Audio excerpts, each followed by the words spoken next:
just got saved. Yes. I don't know what happened. I turned left. Oh, the guy in front of me got busted. Thank God. Okay, we're driving all Jewish again.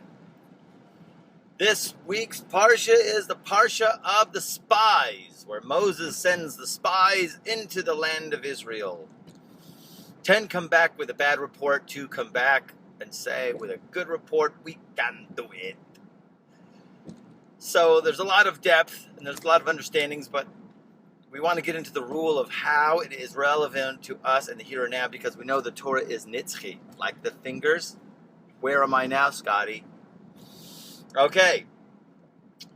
So, the relevance of this week's Parsha, of course we know, there's many lessons that come out.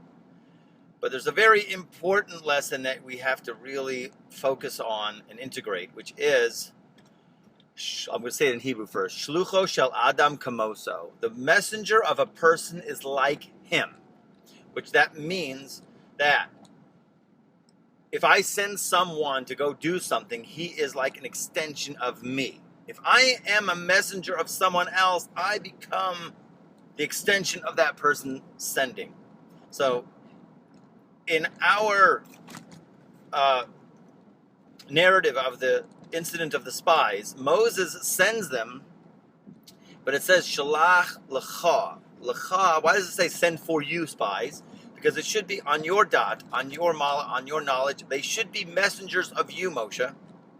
The spies, however, made a decision because they received a prophecy from Eldad and Medad, who are still prophesizing in the tent. And the news went out, the Twitter, Facebook, what the prophecy of Eldad and Medad was. It went all over CNN that Moses will die in the desert and Yeshua will bring the people into the land of Israel. Shocking news. Breaking news. Moses doesn't go in. So therefore, along with that and many other things, they also had another false idea, that they thought that even though that they were living a life that was beyond nature, right here and now, they were living in these clouds of glory, that the clothes would grow with them and get cleaned every single morning, fresh, dry, cleaned shirts and everything. And they had water from a rock. They had the dew, for the bread from heaven. They were living a life beyond nature. They thought that when they go into the land, it's not going to be like that anymore. So therefore, they went with a lower class mentality, a lower level of consciousness. They decided that we're not going to be messengers of Moses. We're going to be messengers of ourselves. Now, a messenger of a person is just like him. Because that they did that, therefore they fell into the classic paradigm of limitation. Because now they wanted to go by the mentality of nature and not above nature. And once you fall into nature, so the world reflects to you based on your beliefs, based on your knowing. So when the spies came back, of course, they said 2 things which are very interesting, and that is the lesson of this week's Parsha. It is about perception. Perception of yourself, perception of the future. How do you view it? So when they came back, they went and said, oh, the land buries its inhabitants. There are many explanations of that. But of course, what happened was that every place they went, there was a funeral of some leader that was dying. From town to town to town, big commotion going on, tumult. Somebody died and there's a funeral. Now Hashem had the intention, he did that and made that to happen so that they would be able to go along their spies undetected, because if you're a spy and you are detected, we will hang you. You will die.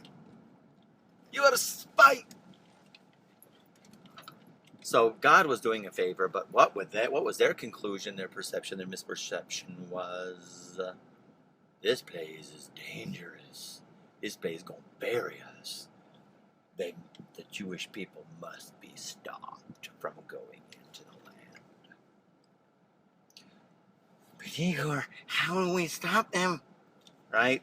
So, one of those things was, of course, what they did.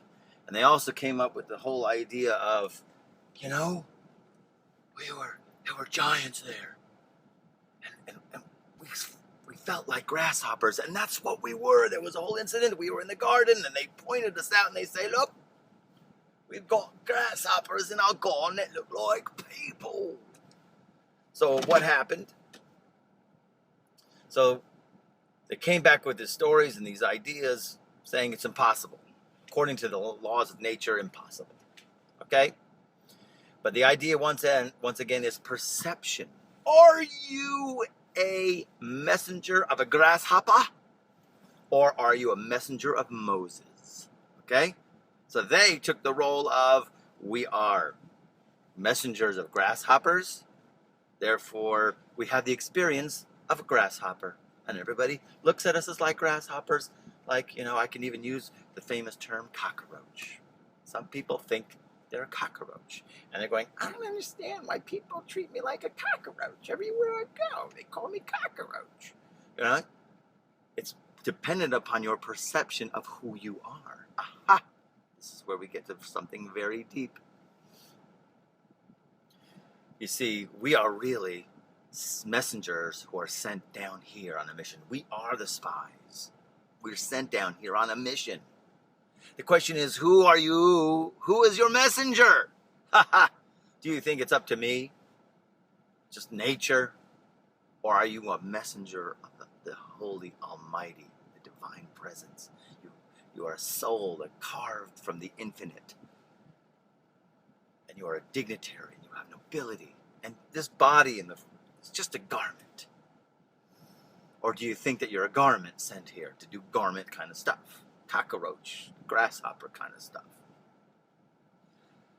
So the idea really is the perception of yourself and who we are is really what you have to take note in terms of our mission down here. We are sent on a mission, and it's based on the perception of yourself. And can you recognize and see things differently in your powers of perception? Can you see the good? Good Shabbos.